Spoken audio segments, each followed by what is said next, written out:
नमस्कार, मैं हूं आशीष चित्रांशी और आप देख रहे हैं द न्यूज लॉन्चर। अमेरिका और ईरान के बीच तनाव अब अपने चरम पर पहुंच गया है।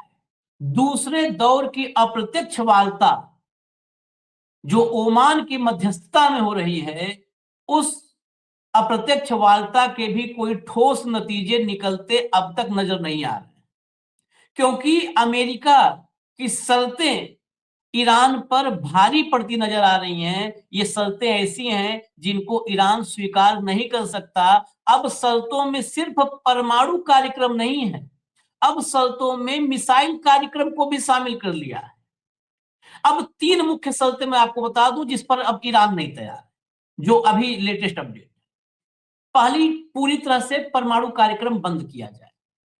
ईरान ने कहा था हम परमाणु कार्यक्रम बंद कर देंगे, लेकिन जो हमारा संवर्धित यूरेनियम वगैरह है उसको हम नहीं सौंपेंगे।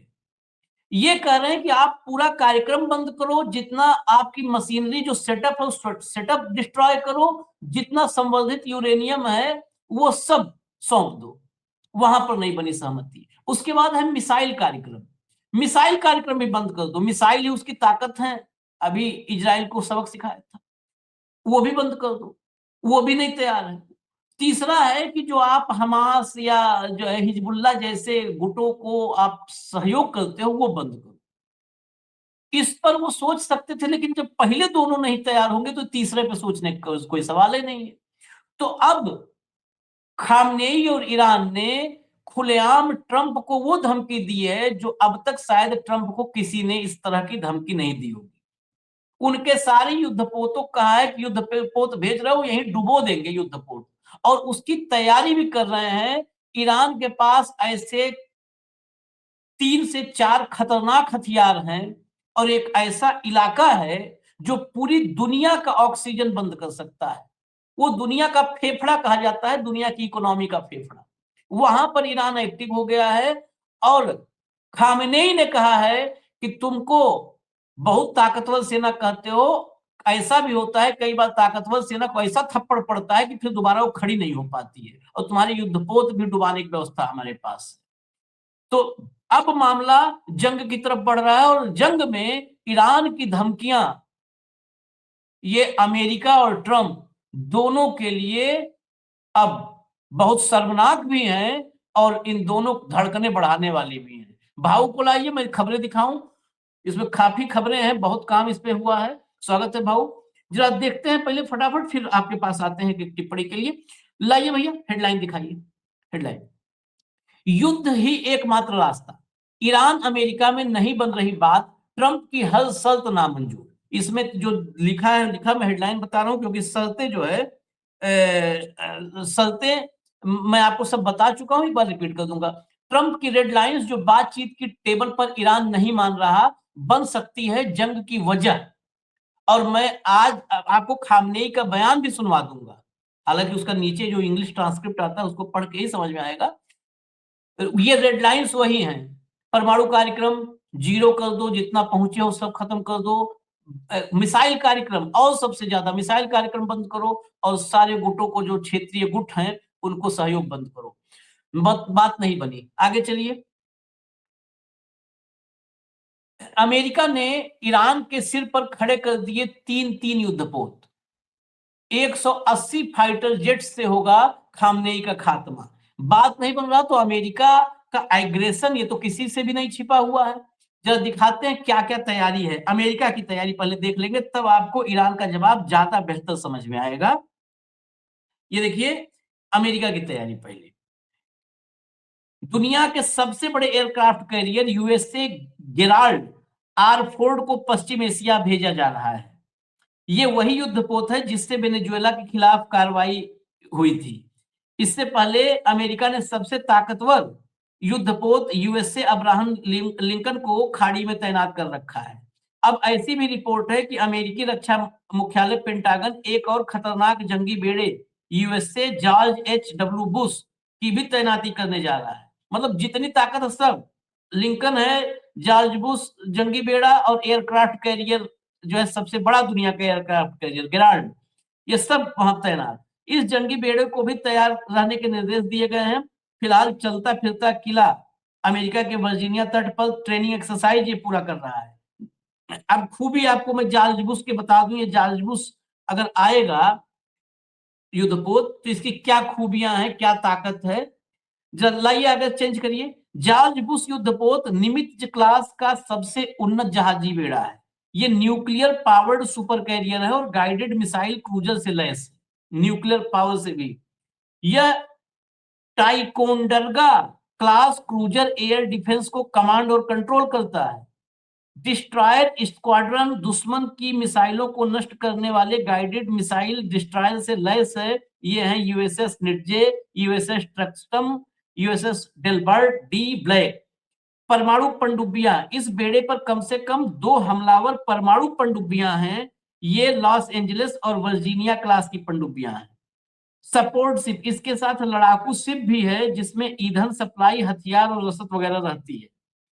इस बेड़े पर 6000 से 7500 लोग रहते हैं। लड़ाकू विमान 60 से लेकर 90 लड़ाकू विमानों की हर वक्त इस पे तैनाती रहती है।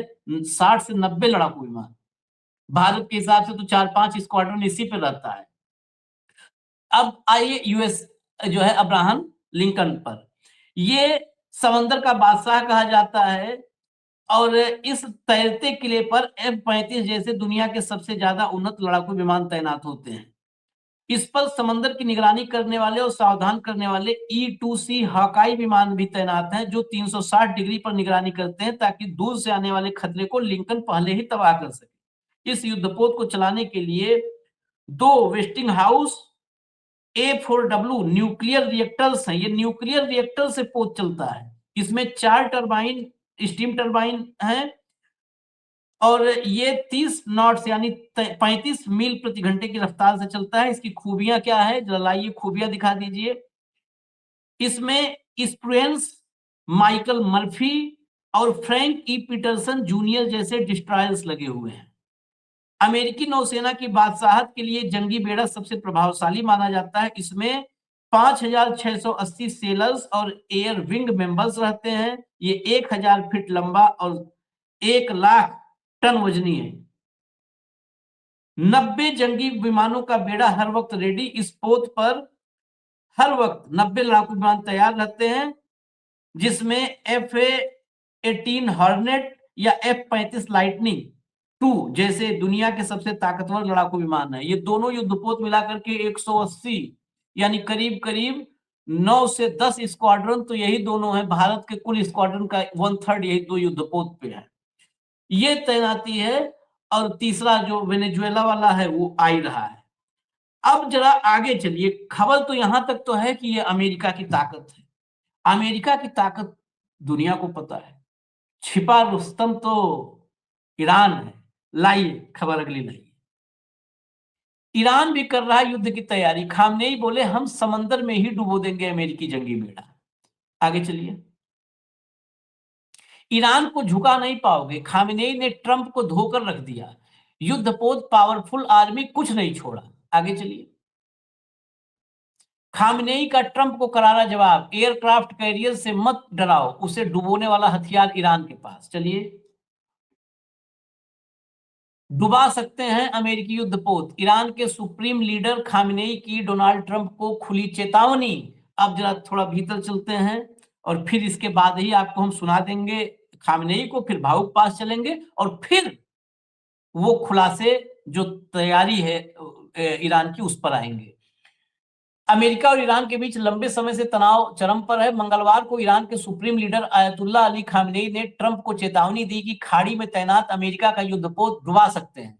दोनों देशों के बीच न्यूक्लियर बातचीत भी शुरू हो गई है। खामनेई ने एक भाषण में कहा कि हम लगातार सुनते हैं कि उन्होंने ईरान की तरफ एक वॉरशिप भेजा है। वॉरशिप निश्चित रूप से खतरनाक हथियार है, लेकिन उससे भी ज्यादा खतरनाक वह हथियार है जो उसे डुबो सकता है। चलिए आगे, वो हथियार भी बताएंगे कौन कौन से हैं। ईरान के सुप्रीम लीडर ने यह भी चेतावनी दी कि उनकी सरकार को हटाने की अमेरिकी कोशिशें नाकाम होंगी। वाशिंगटन और तेहरान ने मिडिल ईस्ट में अमेरिका की मिलिट्री तैयारी के बीच जिनेवा में अपने लंबे समय से चल रहे न्यूक्लियर विवाद पर इनडायरेक्ट बातचीत शुरू कर दी है। अमेरिका, जिसने जून में ईरान के न्यूक्लियर ठिकानों पर बमबारी करने में इजराइल का साथ दिया था, ने इस इलाके में एक बैटल फोर्स तैनात की है और अमेरिकी प्रेसिडेंट डोनाल्ड ट्रंप ने कहा है कि ईरान में शासन बदलाव सबसे अच्छी बात हो सकती है। ईरान ने सोमवार को होर्मुज स्ट्रेट में अपनी ड्रिल की, जो तेल शिपमेंट के लिए एक अहम वाटरवे है। चलिए आगे चलिए। इस मामले की जानकारी रखने वाले एक सोर्स ने रॉयटर्स को बताया कि अमेरिका के दूत स्टीव विटकॉफ और जेरेड कुशनर ईरानी विदेश मंत्री अब्बास अरागची के साथ बातचीत में हिस्सा ले रहे हैं, जिसकी मध्यस्थता ओमान कर रहा है। डोनाल्ड ट्रंप ने कहा कि वह जिनेवा बातचीत में इनडायरेक्टली शामिल होंगे। उनका मानना है कि तेहरान एक डील करना चाहता है। ट्रंप ने सोमवार को एयरफोर्स वन में रिपोर्टरों से कहा कि मुझे नहीं लगता कि वे डील न करने के नतीजे भुगतना चाहते हैं। हम उनकी न्यूक्लियर क्षमता को खत्म करने के लिए B2 भेजने के बजाय डील कर सकते हैं और हमें B2 भेजने पड़े। चलिए नेक्स्ट। खामनेई के हवाले से कहा कि वाशिंगटन उनकी सरकार को जबरदस्ती नहीं हटा सकता। 79 की इस्लामिक क्रांति के बाद से इस रिपब्लिक पर मौलवियों का राज रहा है। ईरानी मीडिया में छपी बातों में उन्होंने कहा कि अमेरिकी प्रेसिडेंट कहते हैं कि उनकी आर्मी दुनिया की सबसे मजबूत आर्मी है, लेकिन दुनिया की सबसे मजबूत आर्मी को कभी-कभी इतनी जोर से थप्पड़ मारा जा सकता है कि वह उठ नहीं पाती। ईरान के एक सीनियर अधिकारी ने मंगलवार को रॉयटर्स को बताया कि जिनेवा बातचीत की सफलता इस बात पर निर्भर करती है कि अमेरिका गैर हकीकत वाली मांगे न करे। ईरान पर लगे बहुत बड़े आर्थिक बैन हटाने को लेकर वो कितना गंभीर है। खामनेई को सुना दीजिए। नीचे इंग्लिश में ट्रांसक्रिप्ट है, वो पढ़िएगा नहीं क्लियर हो तो।